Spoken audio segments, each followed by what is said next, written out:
welcome back to a brand new video. My name is Jade Shinyu and I help people reclaim back their power physically, mentally and spiritually. Now today I'm going to be talking about the witch wound and basically what it is and the 5 signs that you have it, and if you were actually killed or tortured or murdered in a past life because you actually used to be a witch or warlock as well for men in a past life. Or you were just caught doing some sort of divination, witchcraft, whatever it is, and unfortunately you were murdered for it, which was extremely common, as many of us know. I actually done a video way back about this if you want to check out the actual history about it and how many thousands upon thousands of women mainly were killed because of being witches. The witch wound is a difficult thing to have and to live with because basically it suppresses your power. Even though you may have this really powerful spiritual core within your soul, which you definitely would have if you was a witch or warlock in a past life, you will be so scared of it and you'll suppress your gifts. This is basically what the witch wound is. It's fear of you fully being authentic and embracing your gifts and showing it to the world. So instead of doing that, you wear a mask and you kind of hide because you're scared of judgment. You're scared of what people will think of you, or getting in trouble, or getting bullied, or whatever it is. Or you may be in a Christian household, or, you know, a different type of religion. So it may be, you know, demonized. So basically you'll become a closet witch, or you'll just completely fear it, or you'll just completely shun it altogether, purely out of subconscious fear and conscious fear as well. So this is why it's important to get rid of the witch wounds. Otherwise it will just forever hold you back, and it will keep your psychic abilities, your power, your magic dormant, shut down until you fully embrace it again. So these are the 5 signs that you definitely was killed in a past life for doing witchcraft. So number 1 is having a fear of speaking. So this will be very strong as a child. So if you were really shy, really quiet as a child, you're really scared to express yourself, to speak, you had really bad social anxiety, this is always a surefire sign and a really strong indication that, yeah, something would basically silence you. Something happened to you that was so traumatic in a past life that now you've just like completely shut it off out of fear. And you're so scared to speak how you feel or the truth or whatever it is, that you just become a mouse essentially. But this is really evident in children. I myself was basically like a mute, except for people I trusted, like my mum and my sister was probably the only 2 people that I could actually be myself around. But other than that, I was so quiet. I had extreme social anxiety. I was so shy at school. I barely spoke. Like I was one of those kids that would get so scared just to say here when they would call your name on the register. I'd be having like a mild panic attack just saying, you know, speaking, making myself known. So it's kind of like you have this fear of getting attention. You have this fear of being seen. You have this fear of, yeah, just speaking. So you'll have like a really blocked throat chakra. You'll be really scared of being judged without even knowing why. So you'll have this extreme anxiety around people looking at you. It may make you extremely uncomfortable to look at people in the eye, especially as kids. Again, I hated this as a child. I was literally cry if people would stare at me and try to cover their eyes. Like I hated it. And people were like, oh, what a weird child. Like, and I didn't know why, but it all makes sense now when you actually realize, and through past life regressions and my own intuition, I now know why I was like that. So it's basically this crippling fear of like being heard, speaking, being authentic, showing your true self, having people's attention on you. Because of course, when you had that in a past life, you got killed for it. You got tortured. You may have gone through the most horrendous thing because people noticed you. People saw that you were different.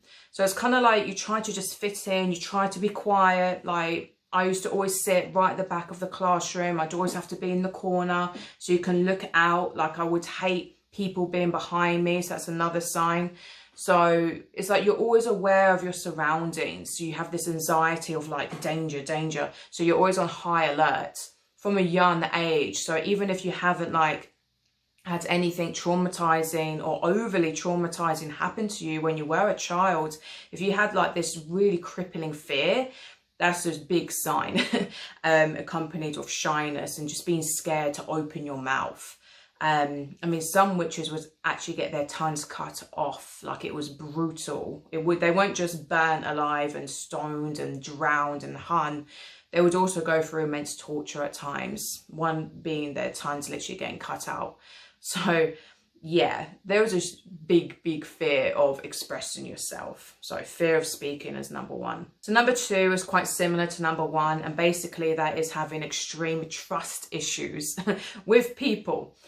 So again, from a young age, so before you had your heart broken by your boyfriend or whatever happened, you know, any sort of thing like that, you would have a very deep-rooted betrayal trauma from a past life. So for people with the witch wounds, for people who are killed for divination or witchcraft or whatever it was, there's a really strong emotion of betrayal. There's a really strong emotion of, I can't trust anyone now. I can't trust people. I can't trust, you know, whoever it is. Because most of the time you would have been grassed up by someone. Most of the time someone would have seen you or noticed that you were a bit weird or doing something, or, you know, they would pick on you over anything, even if you weren't a typical witch. And they'll call you out. So this could even be friends, even a husband. Like, you couldn't trust anyone. Even people's own children would be like, witch, and then they would get murdered. Like, it was brutal, like back in the day. The Pendle witch is a good example of that. This woman's own child grassing her up, and then they all got hung, the whole family. So yeah, like, you can trust anyone. We're in these times. So if you were a witch, you know, practicing in the 1600s to, you know, 1800s, you can trust a soul. You had to really be on guard. You had to keep everything to yourself. Even your own coven, it was like, because like if you had a falling out, then you would text each other, or, you know, whatever petty bullshit, if you were doing black magic. So that has carried on into this lifetime. So when something is so deep rooted in your subconscious, in your soul from past lives, it bleeds through into this lifetime. So this is why you get karmic cycles, and you have to like break that. This is what even curses are, you know, generational curses even, but even soul curses just from past life. It's basically past life trauma. So it bleeds on into this life if it's powerful enough, if it's had such a deep effect on your soul. And I know this from my own experience, because I had a really intense, quite traumatizing past life regression where I was a witch and I was killed at a very old age, and I was betrayed by the people who I'd been healing for many, many years.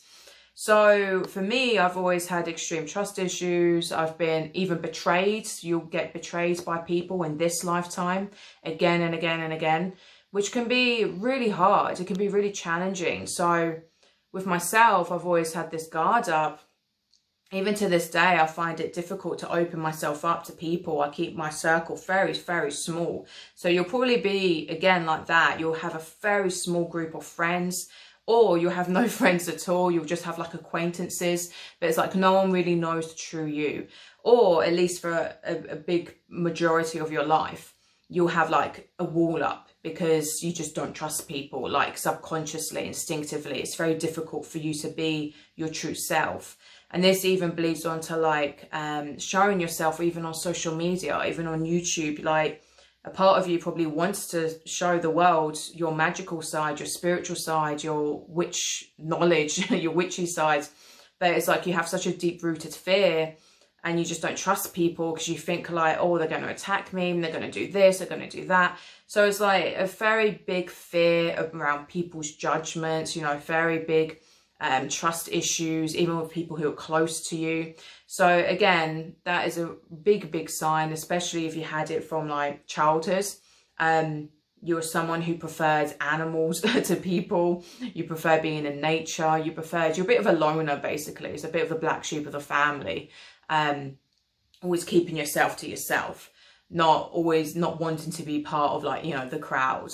So very independent soul, very held back, basically. And number 3 is, of course, that you naturally from a young age have had a very strong call to occultism. You've had a really strong fascination with all things to do with magic, you know, fantasy things, the paranormal, just anything to do with that side of life.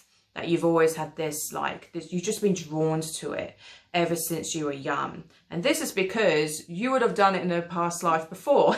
So again, the same with trauma, gifts also get bled through into this lifetime. Talents, skills. This is why sometimes children are born with such a powerful psychic gifts, or even talents like drawing or playing the piano, like whatever it is. It's because they mastered it already. It's because they already done it in the past life. So people who are born with like the ability to see spirits, feel them, hear them, you know, you're very clairvoyant, you're a natural medium, you have visions, you know, anything to do like that, or you just have a really strong passion or fascination with witchcraft, you instinctively wanting to do spells, or you're obsessed with it in like movies or cartoons. That's because you already done it. It's built into you. It's like your blueprint. So this is a really, really strong sign that, of course, you definitely most likely were killed in a past life because of it. But you might not have been, but unfortunately many people were. So, but it's part of you. So it's basically who you are, and this passion, this magic essentially has been bled through into this lifetime because you're still meant to be doing it. So this lifetime is all about activating it, getting rid of that fear, really being authentic and true to yourself, because now it's much safer to do so because you're not going to be burnt alive or hung. You know, in most countries, unfortunately, some countries still do that. But in the Western world, in most countries, it's way, way safer to actually share your gifts to the world for good, of course. I did actually do a video on 10 signs that you are a natural born witch. So I do recommend watching that. And then there's a way, basically, if you have all them, then yeah, like 100% you're a witch. So I do recommend watching that to know more about this. But basically, from a young age, you would have had a really strong fascination, all to do with occultism. Number 4 is basically phobias, odd phobias, and past life traumas, even weird triggers, again, from a young age. So again, this is to do with something that obviously would have happened to you in a past life. So for example, if you're one of the witches that they tied up, like, you know, restrained and then dunked like through into a lake or river, basically you're drowned. You may instinctively have a phobia of water. You may instinctively be a bit nervous or anxious around deep seas or deep water or even dark water. Another thing, claustrophobia. Like myself, I've always been extremely claustrophobic since I was basically born, as far as I can remember. But mainly to do with my arms being tied behind my back or being tied down.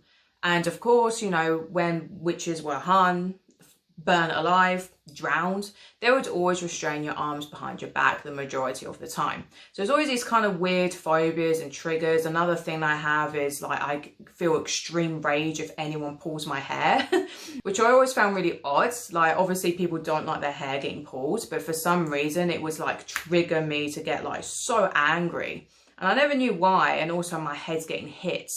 So it was only until years later I had a past life regression, and in one of the unfortunate lives I had, I was dragged by the hair by people who were going to kill me. The betrayal one that I shared earlier. So yeah, and hit on the head. So basically it's like, you know, these things will linger. You may even have scars like birthmarks. You may even have weird fascinations to do with fire as well. So it's not always a phobia. Sometimes it can be obsession, or, you know, just being really interested in a certain element that you basically lost your life to. So the water, you know, the fire. Another thing is being really freaked out by something. Like when I was really young, I would get extremely disturbed by seeing in any movies or something, people getting hung by the neck. like more so than the average. I mean, obviously it's not pleasant to see, but like even when I was a teen and early adult, I couldn't watch people get hung in movies or anything. It would deeply like make me panic, maybe like you'd get that rush of adrenaline, like you'd get triggered by it. And I never knew why, and it would disturb me like greatly. So again, if something does that to you, it's like it's your subconscious remembering, it's your soul remembering because you went through that same trauma. So it kind of gets triggered, and then it's like, because your conscious mind isn't aware of it, but your soul is, your subconscious is. Because your subconscious isn't just like, oh, you know, the programs and that are going on in the background in this life. It remembers all lives. Like Dolores Cannon says, you know, it's such an intelligent thing and it's linked to everything. So it remembers, and then your body reacts to it. So pay attention to like any sort of weird phobias or triggers that you can't really have an explanation for in this lifetime. Of course, people, you know, if you nearly drowned as a child in this lifetime and then have a phobia, then obviously that's understandable. But it's more so phobias and triggers that don't really have an explanation for this life. If they're a bit random, a bit out the blue and have like no connection to you. Pay attention to even dreams. If you're someone who has a lot of violent dreams, or dreams of drowning, dreams of getting hung, shot, burnt, you know, pay attention, because sometimes they're actually past life visions. So your mind and your subconscious will always know, and listen to your gut. The more you open your third eye, the more clairvoyant you become, the more you instinctively know and begin to trust what you actually remember. Number 5 is you're a natural rebel. So you may have a very fiery sort of soul, even if you don't show it. So even like for me, I was so shy and reserved for like half my life, probably more. However, inside there was like a volcano waiting to erupt. So I had this strong fire, this strong passion, this anger. So it's like your soul remembers, and that, like I said in my Sacred Anger video, is actually what will motivate you to awaken yourself, to follow the call, to follow injustice, because you were a victim of injustice. So if you get triggered by seeing injustice happen to animals or women or children and men, like anyone who's innocent, basically, it will trigger you. It will make your fire like come alive, because you were also a victim of that. So pay attention to what makes you passionate. Pay attention to your sacred fire within your soul. Also, it's because it's just the lineage of like abuse towards you, towards all women, because all witches are connected. We'll have this kind of intertwined special energy. Like a witch will always recognize a witch. So you're connected to each other, and it's kind of like, and the earth. So it's like we have this inner rage, this inner fire of like just grief and sadness. So that's where like that Lilith, dark feminine energy stems from, is all the injustice, all the rape, all the killings, murder, you know, basically all the torture that women endured, just because they were trying to embrace and activate their own magic. So there's so much to that, and it's such a deep, raw emotion that people who are just, you know, not connected to it will never understand. So again, embrace it. Don't suppress that, because if you suppress that, it's such a powerful energy. You'll become really ratty, stressed, frustrated. You'll lash out at like little things. So it's important that you learn to awaken it in a healthy way. Is to learn, you know, to release it in a healthy way. And the best way to release it is to actually accept your gift, is to activate your gift, is to take action towards what you're passionate about. Otherwise, it just like can get too much. And then you become a very angry, bitter soul. But again, your soul feels that is because, you know, it's come back. So you may have been brutally treated in a past life, or killed or murdered for having that magic.